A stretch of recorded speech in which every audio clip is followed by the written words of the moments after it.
Hello and welcome again to Racecraft. If you've seen my other YouTube videos, you'll have seen me do quite a bit with EFI. This time we're going to do something completely different. We're going to take this 302 Windsor. It's got a Ford AOD gearbox on the back, which is just Ford's 4-speed version of the C4.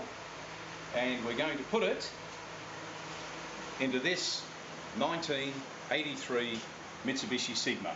And as you can see, they've got a huge engine bay, so we'll have no problem in doing it. Now, this will be the 6th one of these that I've done, and the first time that we've used the 4-speed overdrive gearbox. In the past I've used C4s. Now, just to get you started, a little bit about the brakes. This is the normal master cylinder. It's 7/8, and it's a little bit on the small side when you put the big brakes on it, because you will have to do a big brake conversion. So what I use is this Commodore master cylinder. It's exactly the same as the Sigma one, just bolts straight in its place, but it is 15/16 diameter, which is what you need. Now, the only thing that you will need to do is to take the Holden angled master cylinder off, which is not offset, and put the Sigma one onto your Commodore master. Once you've done that, put this down. Once you've done that, it'll just bolt straight in place where the original Sigma one went. So next we'll get onto the diff, and I'll show you what we do with the diff. But right now we're going to sit this in and get it sitting in place. Now what we're going to do is mount the motor with this front plate. Now the beauty of mounting it on the front plate is that it gives you a surface to mount power steering, air conditioning, all the other alternator, all the other bits, and this plate is already square with the front of the engine. Now if you're planning on doing this conversion, it is important that you buy an automatic Sigma, because they have the big tunnel. Manual's got a very, very small tunnel. And if you want a really nice car, this is the one to buy. Buy a Super Saloon. Now the reason for the Super Saloon is because they have factory power steering, air conditioning, electric windows, central locking, velour trim, lumbar in the back of the seats, tinted glass. They've pretty much got everything going for them for such an old car. But we'll get to this, and we'll get the motor sat in there, and then we'll show you the motor in place. We've got our little Windsor here with our Ford AOD 4-speed overdrive gearbox bolted to the back. Now these are a big gearbox. They're a lot bigger than a C4, but surprisingly they still fit in the Sigma tunnel, no problem at all. Now we're mounting the motor up with our front plate.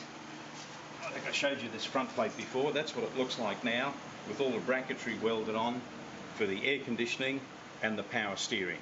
Now these are the original brackets that came with the Sigma motor.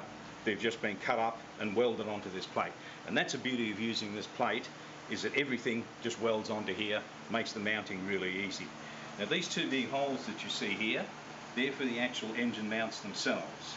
Now what I use is a XA-XB Falcon shackle bush, but I do cut about a quarter of it off. If you use the full length of the bush, it's just a little bit harsh and you can feel the vibration through the car. But if you cut it down by about a quarter, it's really nice, it doesn't vibrate. So all we have to do now is press those into our plate, bolt the plate to the front of the motor, and it's ready to mount in the car. Now the pulleys that I'm using on this are Chev pulleys. They're just standard pulleys. We've got a triple groove on the bottom there, and a double groove will go onto the top here. Now the only modification I've done here is I've put countersunk screws in there just to keep the front nice and flat and give us a little more clearance on our thermo fans. So they're just standard small block Chev pulleys. You will have to re-drill the bottom pulley to the 4-bolt pattern to suit the harmonic balancer, but that's about the only thing.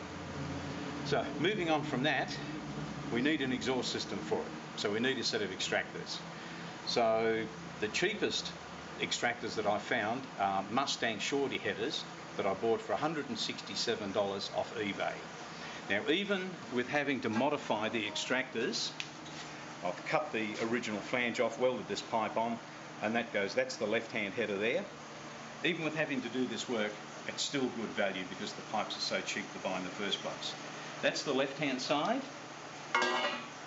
Right-hand side's a little more complicated because it's got to miss the starter motor and the firewall and everything else. Now the steering box sits right here, so what I've had to do is cut the flange off, shorten them up, and weld the flange back on again. But even with that amount of work, they're still quite good value because they're quite cheap pipes. They're not a 4-into-1, they're not tuned length or anything like that, but they get the job done. Alright, we've got our 302 Windsor sitting in the engine bay here. As you can see, it's a pretty easy fit. But before we get to that, I want to talk to you about the diff. If you've got your V8 in the front, you're going to need something a whole lot better than the original Sigma diff. Right, this is your original Sigma diff. It's pretty tiny. It's a Borg-Warner. I think it's a Borg-Warner 6-inch. So it's not a very strong diff. If you put your V8 in front of this, not going to last very long. But it's got a whole lot of brackets bolted to it. Because the Sigma uses 6 arms to hold the diff in, there's a lot of work to do if you want to cut all these off. So there is a better way. And the way to do that is to save these axle tubes. So what I have done is I've cut the centre out of one of these diffs, kept the axle tubes with all the bracketry and everything on them, then taken a big Borg-Warner, like out of a EA, EB, ED Falcon, 28 spline, limited slip, and put these axle tubes into that housing. Alright, so with your big Borg-Warner diff, what you want to do is drill out the original spot welds that hold the axle tubes in, and then press the axle tubes out. It's difficult to do, but it is manageable. So this is one that I've done before. The axle tubes are gone, all the welds are drilled out, and that's ready to have these original Sigma tubes put into it. Now luckily, Borg-Warner use the same diameter tubes in their big Borg-Warner diffs and their small diffs. So once you've got that part done, you'll need a pair of axles. So if you've bought an EA, EB, ED diff, something like that, you can use your short axle as your long axle. It only needs about 8mm trimmed off the end of it, and that'll do the long axle in the Sigma. You will have to re-spline, as I've done here, your short axle. But they're just two 28 spline Borg-Warner axles. I've re-drilled the flange to take the Sigma wheels.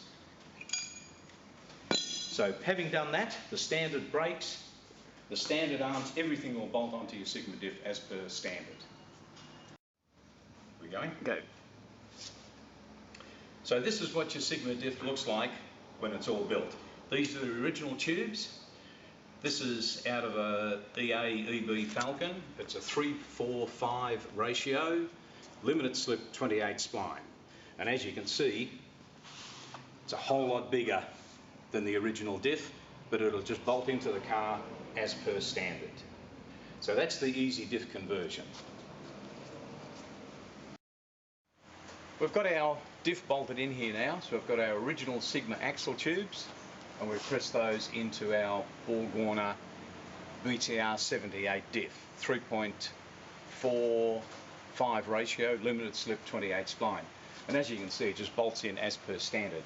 Handbrake cable goes straight back on, brake lines go straight back on, and even the bolt spacing here for the handbrake mechanism is exactly the same as it was on the little Borg-Warner.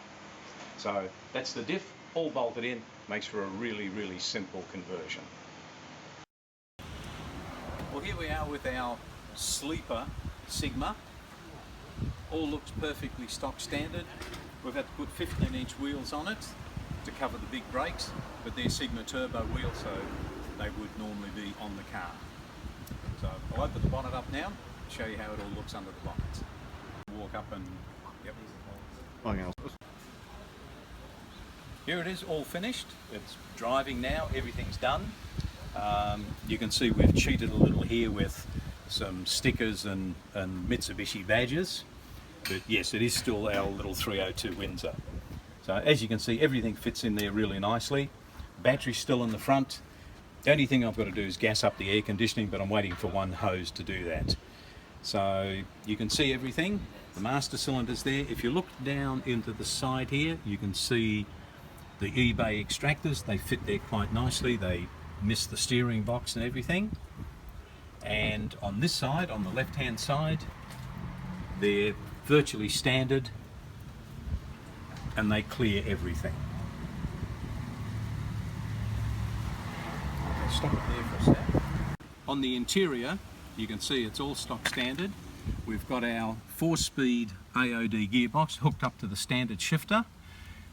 It's not quite the right pattern because we've only got 3 speeds on here, but it works fine for what we need.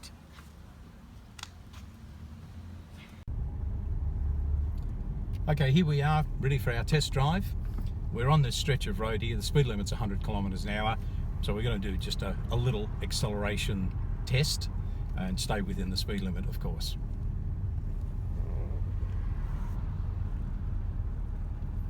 All right, we'll just wait till this traffic clears out of our road, and here we go.